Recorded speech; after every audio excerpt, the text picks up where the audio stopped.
Cœur du vignoble de Buzet, c'est un drôle de tandem qui chemine entre les rangs de merlot. Jacques, vigneron lot-et-garonnais, et Annie, étudiante à San Francisco, vont faire équipe le temps d'une semaine. Contre quelques heures de travail, la jeune américaine passionnée d'œnologie va résider sur le domaine et découvrir les secrets de la vigne.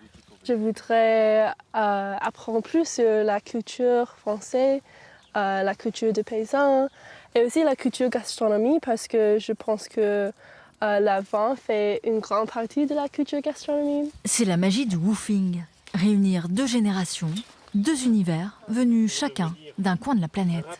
L'odeur de la fleur, c'est très très bon. Non? C'est un partage, c'est uniquement dans les fermes bio. Hein.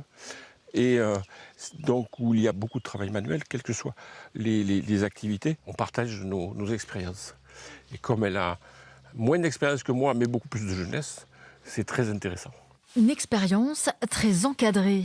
Pas plus de 5 heures de travail quotidienne. Attention, ce n'est pas dangereux, mais c'est désagréable.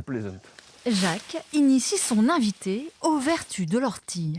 Ça permet de lutter contre l'oïdium en particulier, qui est une maladie qu'on peut avoir maintenant sur la vigne, sans intervenir avec des produits chimiques, sans soufre et sans cuivre. Cette viticulture vertueuse, Annie peut enfin la savourer. Allez, au millésime 2024. À 9000 km de chez elle, la jeune femme, fraîchement diplômée en informatique, ne regrette pas son choix.